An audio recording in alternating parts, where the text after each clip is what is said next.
News channel पर जो भी वक्ता ने कहा वो उसकी अपनी राय है, स्वागत जिसकी है पुष्टि नेशन हमारे न्यूज़ बीच में राकेश कुमार, पूर्व निगम पार्षद।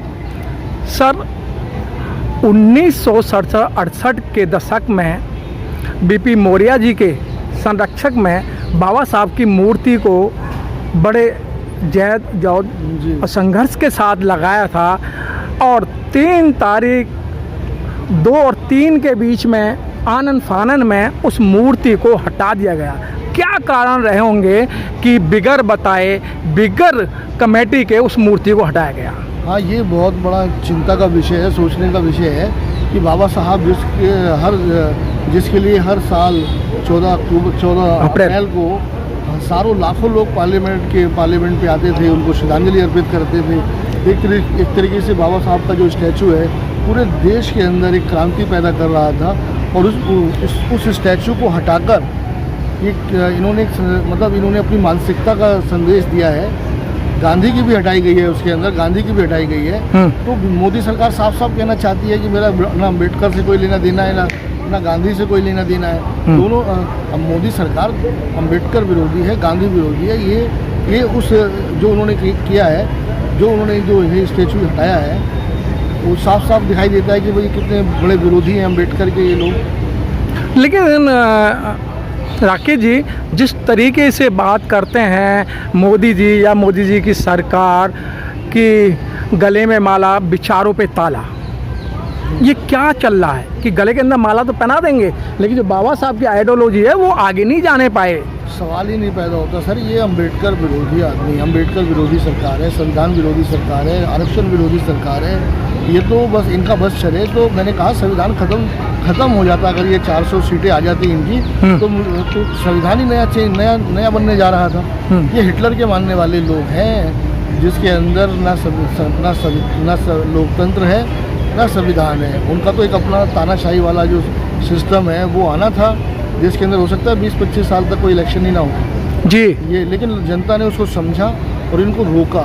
थोड़े से मार्जिन से ये लोग थोड़ा सा ये जीत गए लोग। फिर भी जो है बैसाखियों की सरकार है, बहुमत में नहीं है सरकार, कभी भी गिर सकती है।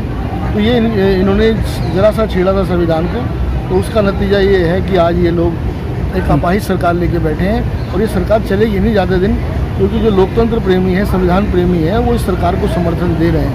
हमें लगता है कि उनकी आत्मा जागेगी, चाहे वो नीतीश कुमार हो, चाहे चंद्रबाबू नायडू हो। अगर वो कुछ संविधान विरोधी या जैसे भी इन्होंने मुजफ्फरनगर के अंदर किया तो उसका विरोध नीतीश कुमार जी की पार्टी ने किया, सभी लोगों ने किया। तो ये सर, इस तरीके की ओछी घटना, एक तरफ कहते हैं जी हम हिंदूवादी हैं और हिंदू राष्ट्र बनाना चाहते हैं, दूसरी तरफ ऐसे जुमले छोड़ देते हैं तो कि ये होता होगा। हाँ, कि जो लोग यहाँ ढाबे पे हैं, ढाबे पे अपना डेफिनेशन लिखना होगा, अपनी जात लिखनी होगी। ये तो चाहते हैं हिंदुस्तान के अंदर हिंदुओं के अलावा कोई दूसरा काम ही ना कर सके, दूसरा बिजनेस ही ना कर सके। हाँ, जब तो हिंदू राष्ट्र की बात करते, क्यों नहीं सर्वधर्म सद्भाव की बात करते? हिंदू मुस्लिम सिख ईसाई सभी का देश है ये हिंदुत्व का कैसे हो सकता है? तो हिंदुत्व एक अपने आप में इस देश के लिए गाली है। मैं तो ये कहना चाहूँगा कि ये देश सबका है और सबके, तो क्या कहते हैं, इस देश की मिट्टी में सभी का खून शामिल है। क्या सर नहीं लगता है सर आपको कि जो बाबा साहब के अनुयायी हैं उन्हें कितनी बड़ी ठेस लगी है कि जिस समय बाबा साहब की मूर्ति लगाई थी 5 लाख से ऊपर लोगों ने जेल भरो आंदोलन किया था और पुरुषों के साथ महिलाओं ने भी आंदोलन किया था और कुछ महिलाएं तो ऐसी थी जो प्रेग्नेंट, जिनको जेल में ही बच्चे पैदा हुए। जी, आज भी कुछ लोग उस आंदोलन की जिद्दा है, वो दास्तान सुनाते हैं। तो मुझे लगता है कि एक और आंदोलन की ज़रूरत है। अभी देखिए हमारे आंदोलन जो है उतनी मजबूती से नहीं चल रहे हैं, जिसका नतीजा ये हो रहा है कि ये कुछ भी कर लेते हैं जी। आंदोलन को ये चलने नहीं दे रहे। हिंदुस्तान के अंदर अभी भी जो कहते हैं कि घोषित आपातकाल है। आप किसी धरने को, आप कोई धरना नहीं दे सकते सरकार के खिलाफ, आप कोई प्रदर्शन नहीं कर सकते, उसकी परमिशन ये लोग नहीं देते हैं। तो देखिए बहुत दिक्कतें हैं अभी। और आप देखिए देश का मुख्यमंत्री, दिल्ली का मुख्यमंत्री जेल के अंदर है और इसके अलावा झारखंड का मुख्यमंत्री जेल से होकर आया है। इनकी दादागिरी है। वो तो जो मुख्यमंत्री को जिस तरीके से ये लोग एक गुंडे की तरह ट्रीट कर रहे हैं, बगैर किसी सबूत के, बगैर किसी उसके, तो ये देख ही रहे हैं कि जो इनकी दादागिरी और तानाशाही चल रही है ईडी और सीबीआई के द्वारा।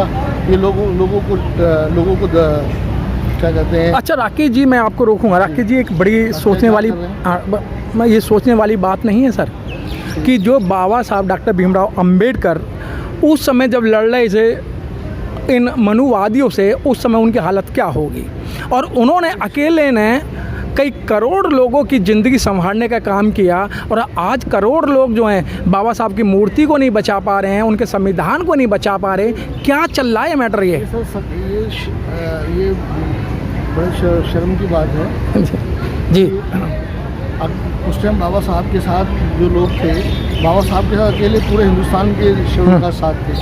लेकिन आज क्योंकि ये सत्ता की लड़ाई में सभी हमारे दलित भाई भी जो है कोई सब दलों में बढ़ गए हैं, तो वो आंदोलन नहीं खड़ा कर पा रहे हैं। आज ज़्यादातर जो 80 सीटों से जीत के आ रहे हैं वो बीजेपी के लोग हैं जी, वो कांग्रेस के लोग हैं और दूसरी पार्टियों के लोग हैं। आज देखिए जितने भी दलित सीटों से जो जीत के आ रहे हैं वो, क्योंकि हमारी कोई दल भी नहीं है, हमारा कोई ऐसा SC ST के नाम पर, SC ST OBC के नाम पर ऐसा कोई दल नहीं है। दल है तो आप समझ लीजिए वो भाजपा के अत्याचार से घर में पंगु हो चुका है, घर में बैठा हुआ डर के मारे।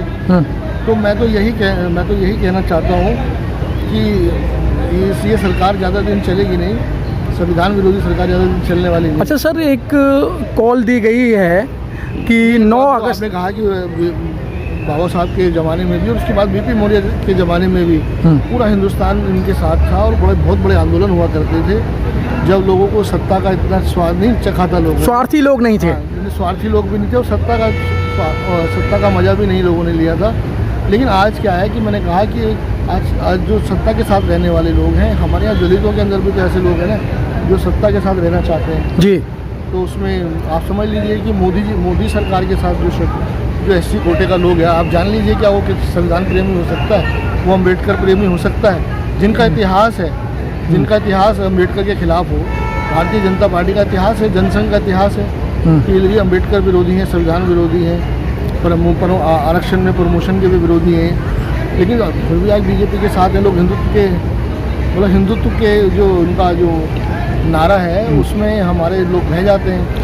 उसको कैसे रोका जाए, क्योंकि हमारी जातियों, अभी सारी जातियाँ इतनी एजुकेटेड नहीं है। मैं उसमें भी कहना चाहता हूँ कि जो हमारी बहुत सारी जातियाँ ऐसी हैं जहाँ एजुकेशन की ज़रूरत है, वहाँ बाबा साहब की फ़ोटो तक नहीं है आज भी।